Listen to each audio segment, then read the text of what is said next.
Hello বন্ধুরা, কেমন আছো তোমরা সবাই? প্রিয়া কিচেনে তোমাদের ওয়েলকাম। আজকে দেখো আমি তোমাদের ডিম ভাপা করে দেখাবো। তার জন্য দেখো দুটো ডিম নিয়েছি, তোমরা চাইলে এখানে 4টে ডিমও দিতে পারো। তো দেখো ডিমগুলো আমি এখন সেদ্ধ করে নিয়েছি।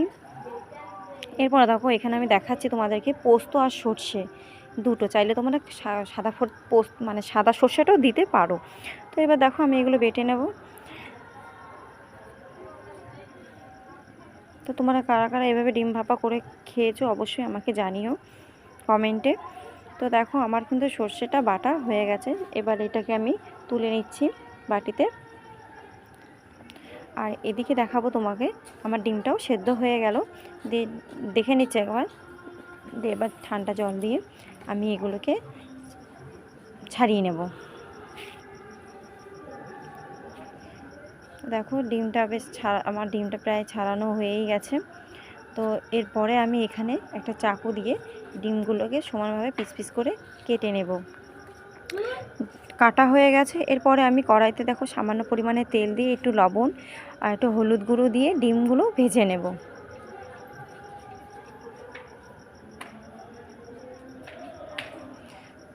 এবার আমার কেটে রাখা ডিমগুলো দিয়ে বেশ ভালো করে, বেশি ভাজবো না, সামান্য পরিমাণে ভেজে নেব।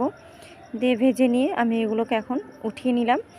এরপরে দেখো দেখাচ্ছি আমি এই একই কড়াইতে আমি দিয়ে দেবো জল। তারপরে দেখো আমি এটাকে একটা ব্যাটারের মতন বানিয়ে নেব। যেরকম হলো প্রথমে দিয়ে দিলাম পোস্ত বাটা আর সর্ষে বাটা। এরপরে দেখো এখানে কাঁচা লঙ্কা বাটা, তারপরে আছে তোমার জিরা বাটা, আদা বাটা, একটু শুকনো লঙ্কার গুঁড়ি দিয়ে আমি এখানটায় এটাকে ভালো করে বেশ ফাটিয়ে নেব। তারপরে দেখো এখানে আমি সামান্য পরিমাণে লবণ দিয়ে দিচ্ছি।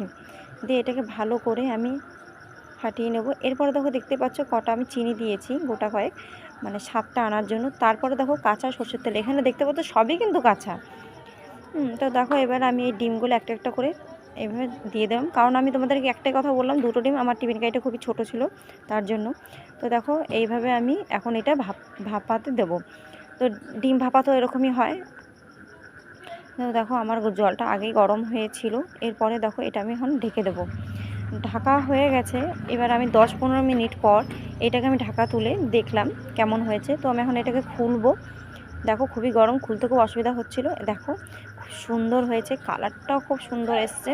তো এরকম করে ডিম ভাপা তোমরা বাড়িতে বানিয়ে খেও, দারুণ লাগবে। তো আজকে আমার এই রেসিপিটা রেডি। বাই বন্ধুরা।